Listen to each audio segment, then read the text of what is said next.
Bonjour, bonsoir, Balandi Nyonso des shows Denar TV. Merci Nabao Balandi des shows Denar TV. Soko Talibiso Mbaliboso, n'hésitez pas. S'abonner sur notre chaîne des shows Denar TV au Talaba Réalité. Toye na sujet ya Pamela na Cyril.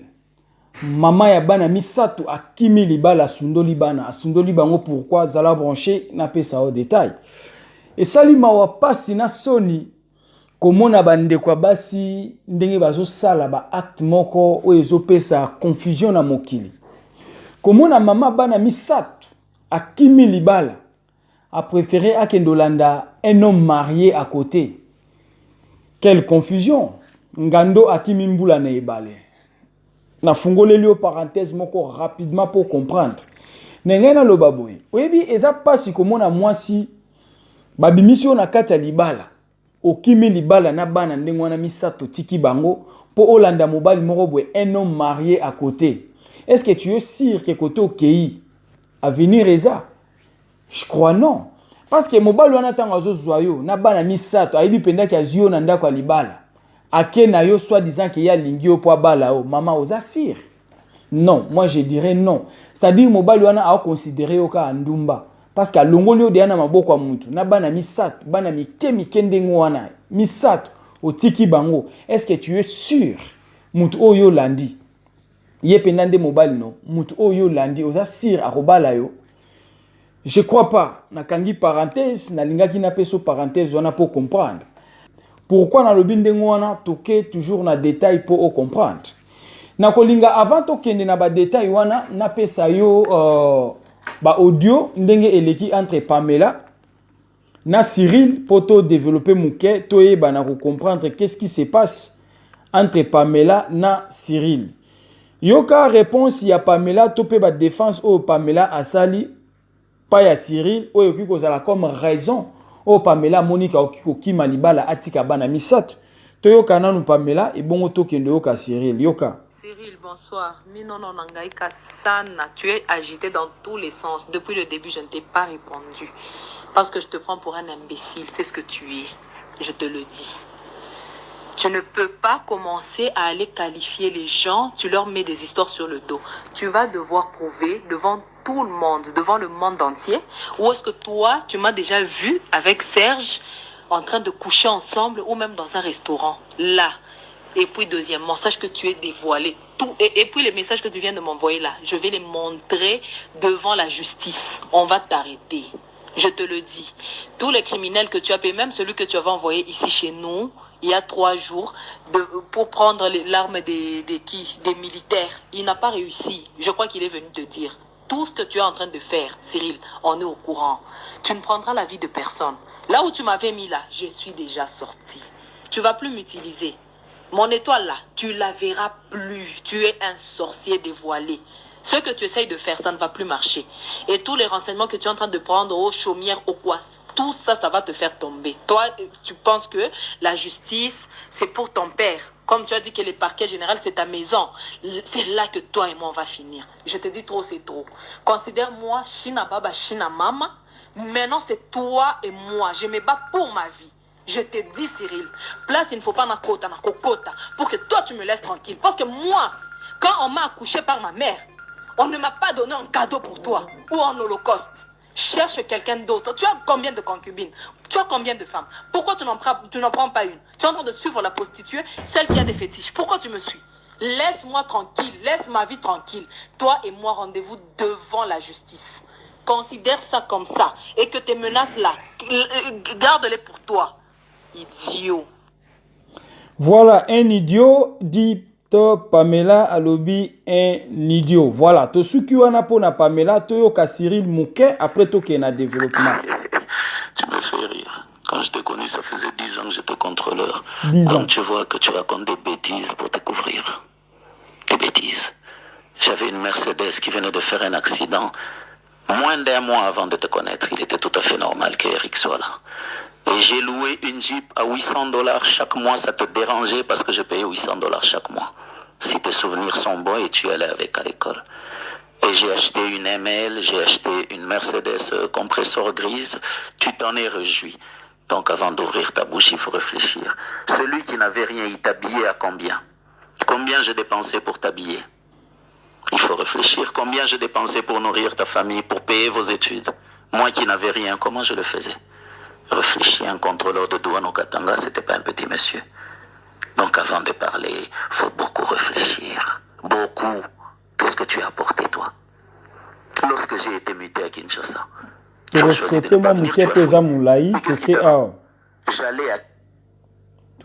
à... Voilà. Vous êtes ensemble comme de maris qui viennent au mariage. Tu me montres que tu as un examen, tu prends l'avion, tu viens à Kin avec Paulin Mouewa, Karl Nawej et c'est fou. Pour coucher avec ces fous au grand hôtel. Marié. Mais bam, quand tu ouvres la bouche, ça m'étonne. Bon, je comprends. Hein. Tu es dans un monde d'envoûtement et de sorcellerie, c'est tout à fait normal. Mais ta vie, elle est connue. Je te l'avais dit un jour. Tu m'avais dit, hey, moi aussi je pourrais faire des choses. Je t'avais dit.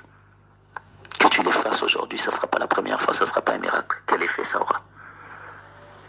Je me suis battu jusqu'à hier pour avoir les preuves nécessaires, indéniables, incontournables, pour pouvoir prendre ma décision. J'ai écrit ma lettre moi-même hier. Ceux de l'Umba. Nasuki Suana toke na troisième image. Oh, bakuti Pamela devant l'hôtel. Tu évites Pamela Bandai Kosa Anine.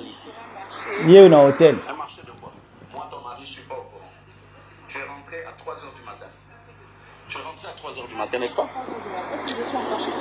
Tu n'es pas chez moi. Voilà. Tu n'es pas ma femme.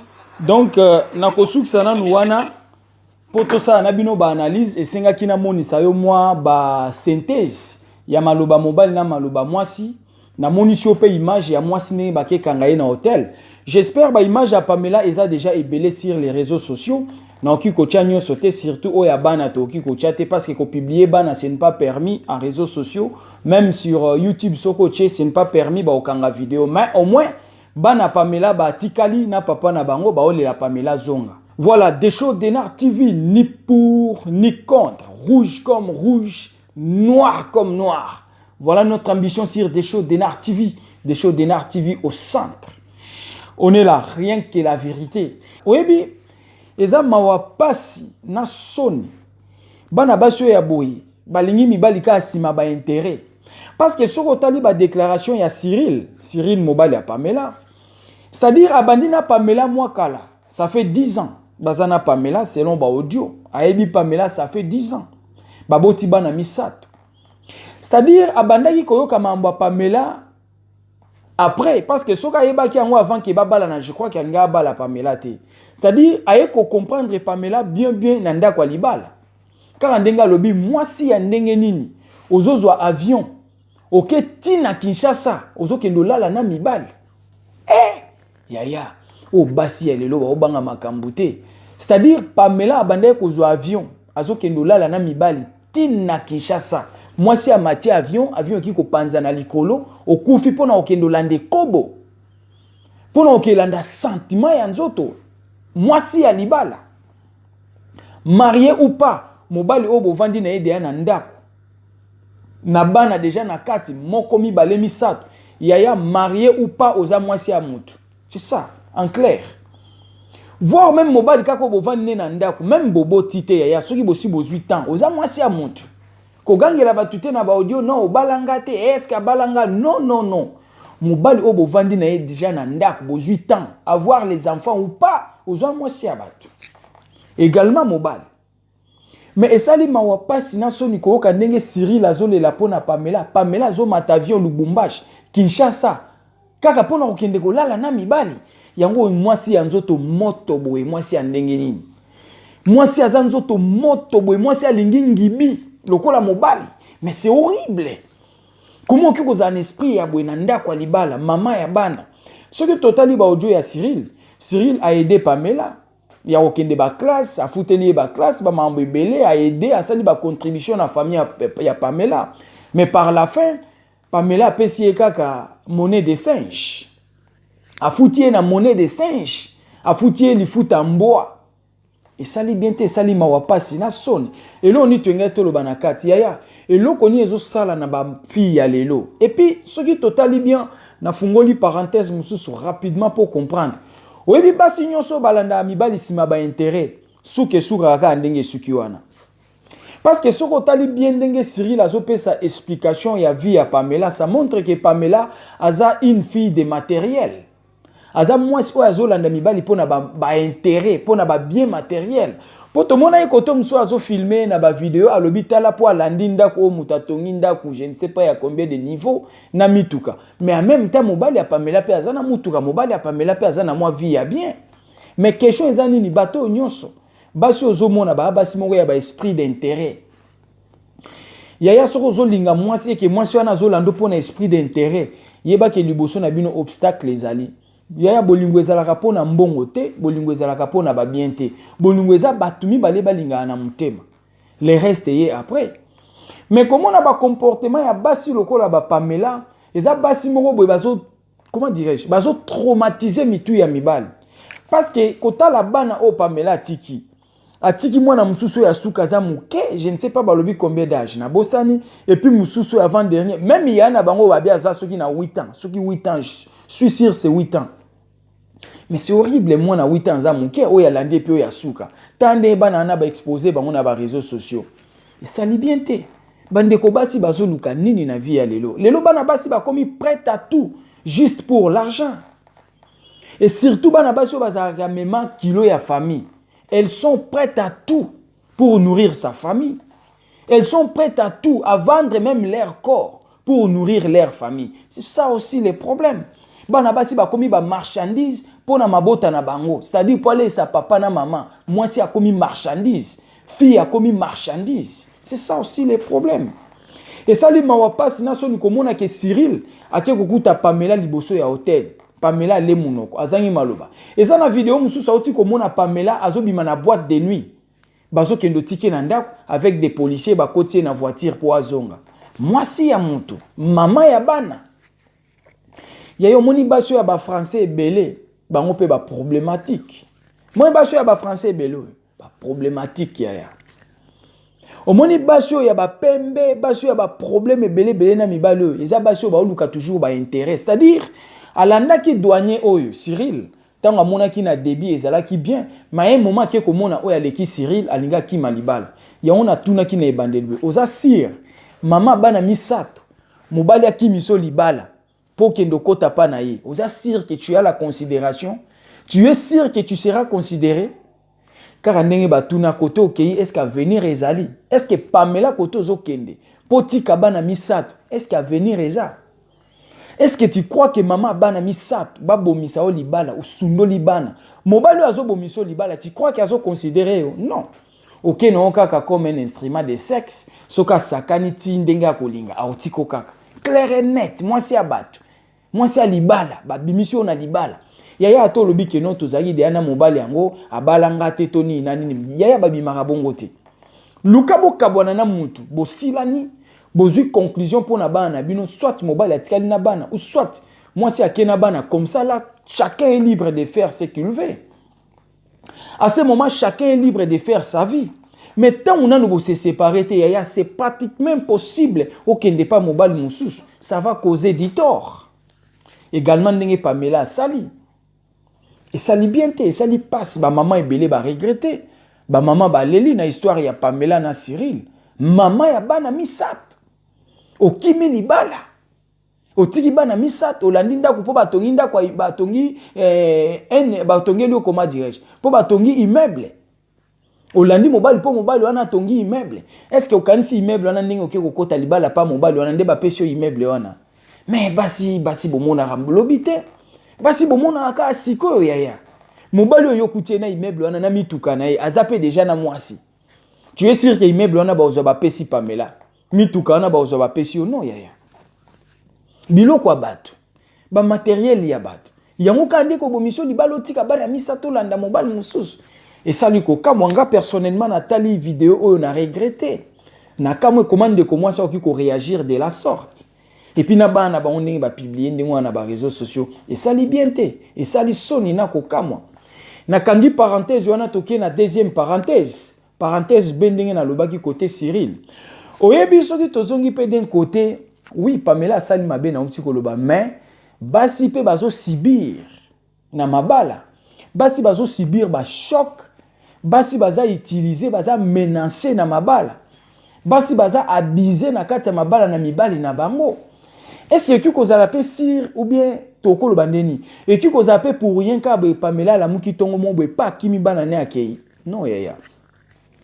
Il y a eu des choses. Il y a un problème où etindi Pamela abima akima. To ça ki ba émission msu ya koloba ke yaya. Soki bolingo esimba te, séparez-vous avant que la mort arrive. Nazongi kote wana pona rappeler yo. Oui, puis pourquoi n'engena le baboué? Parce que oui, Pamela Salimabe atiki bana kimi mobile na bana 3. To monika ka ba accusation ya Pamela na ba réseaux sociaux ba vidéo na ba bimisi bana balakisi mobile a réclamé. Mais est-ce que to ebi fond ya histoire ezanine? C'est ça aussi la question. To ko pesa Pamela ba faute ebele, oui ngana lobi ko kima bana ndengo wana eza mabe, nabi oui. Ko kima libala o bokabwani na nuté en procédure normale, OK kota côté mususu eza mabe, je dis oui et je condamne. Mais nazongi sima ya koloba, est-ce que Pamela pe azali banda? En fait, Pamela pe azali boma. Abimika katongo bombe na libala na pas akimi akekota pa mobile mususu bien que azana ba acte mabe abande ko bima depuis na ndako libala. Toké na ndengo wana. Est-ce que Pamela pe azaka liboma? Ça veut dire il y a eu aussi des choses où est poussé Pamela à continuer au kende libanda maintenant définitivement. C'est ça aussi le problème. Ah ouais, parce que le problème c'est que kaka be balobi oh non, abande ko mata ba avion, azokende Kinshasa ko swana mibali mususu oui. Mobali na imoronde a lobby, mais est-ce que kiko zalape vraiment vrai? Point d'interrogation, ils ba déclaration mobali na ya sali. Mais koyoka na munoko Pamela lobby, est-ce que so mona kingana mutu moko tozolala na ye? Faut que zalape wana. Tu yaka ka mbangu mutaika mbangu lobby mais na simatan bozonga sima bo comprendre que te ba erreur musu pesa yi quelque part. C'est-à-dire na nyoso tenga to lo bandenge nini. Ba problème à mabala, basi bo meka kozwa maîtrise, ba maman bo meka kozwa maîtrise. Ba maman bo meka kozwa maîtrise pour libala les a facilité.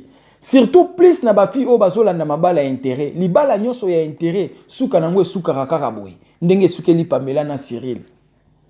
Et puis basi on babanga aka mibali te comment ko sala bloka ningwa pe mobali no azolanda ozonga me olingi ozonga te. Pamela boy ko zonga.